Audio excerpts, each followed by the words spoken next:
और आज इस मुद्दे को लेकर भी संसद के अंदर जबरदस्त हंगामा देखने को मिलने वाला है।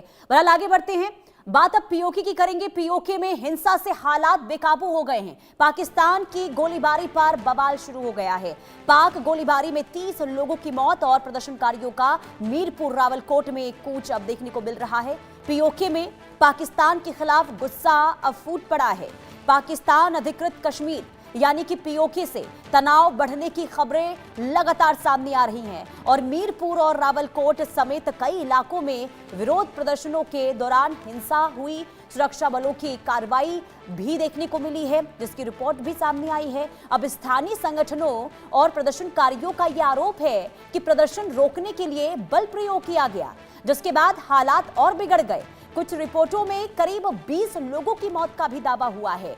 हालांकि मृतकों की संख्या को लेकर अलग अलग दावे इस वक्त हो रहे हैं और इनकी अभी जांच होगी। इसके बाद स्वतंत्र जानकारी इसे लेकर आधिकारिक तौर पर जानकारी क्या दी जाती है, इसका इंतजार करना होगा। लेकिन सोशल मीडिया पर वायरल वीडियो में भी गोलीबारी और तनावपूर्ण हालात दिखाई देने का दावा किया जा रहा है, लेकिन इन वीडियो की भी स्वतंत्र पुष्टि अभी नहीं हुई है। इधर ज्वाइंट आवामी एक्शन कमेटी यानी जेएएसी क्षेत्रीय आर्थिक और प्रशासनिक मांगों को लेकर आंदोलन चला रही। इस बीच पूरे पीओके में तनाव का माहौल बना हुआ है। हालात लगातार खराब हो रहे हैं और ऐसे में आपको ये बता दें कि स्थिति जिस तरीके से खराब होती हुई नजर आ रही है, इससे माना यह जा रहा है कि अब पीओके के जो प्रदर्शनकारी हैं वो रुकने वाले नहीं हैं, ना ही मानने वाले हैं, क्योंकि जो दमन, जो अत्याचार को लेकर वहां पर कदम उठाए गए हैं पाकिस्तानी सेना की ओर से, वहां की सरकार की ओर से, इसे लेकर अब गुस्सा फूट पड़ा है और लगातार 1 महीने से ज्यादा का वक्त हो गया है। खास करके 2 दिन पहले जब पहले फेज का चुनाव वहां पर हुआ और इसके बाद जो स्थिति देखने को मिली, इसने वाकई में सभी को चिंता में डाल दिया है। अजय जांडियाल संवाददाता तमाम जानकारी के साथ जुड़ चुके हैं। अजय, स्थिति बेहद खराब और दिनों दिन हालात बिगड़ रहे हैं। अब जो मौत को लेकर आंकड़े सामने आए हैं, ये तो बहुत डरा देने वाले हैं कि कैसे वहां पर लोगों पर बर्बरता बढ़ती जा रही है। सवाल ये कि आखिर अब आगे पीओके में होगा क्या?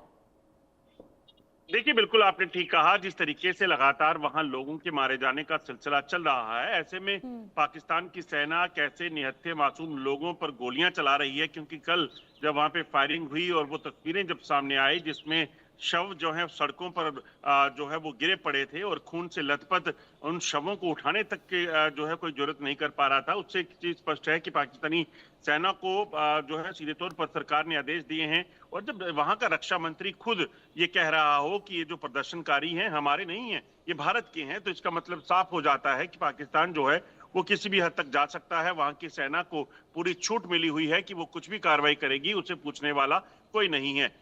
जो जानकारी मिल रही है उसके मुताबिक 30 से ज्यादा लोगों की मौत जो है वो पीओके में हो चुकी है। चुनाव के दिन जब फायरिंग की गई थी और ये सिलसिला रुका नहीं है। और सबसे बड़ी बात ये देखिए, दमनकारी नीति जो वहां पर अपनाई जा रही है, अब ये बता रहा है कि कैसे यहां पर वहां की जो सरकार है, वो सेना है, जो चाहती है वो इस तरीके से वहां की आवाम को कंट्रोल करने की कोशिश कर रही है। लेकिन अब जब सीधे भारत पर ये आरोप लगाए जा रहे हैं कि भारत के प्रदर्शनकारी हैं, तो इस दिशा में अब आगे क्या लग रहा है, भारत की ओर से क्या कदम उठाए जा सकते हैं? अजय,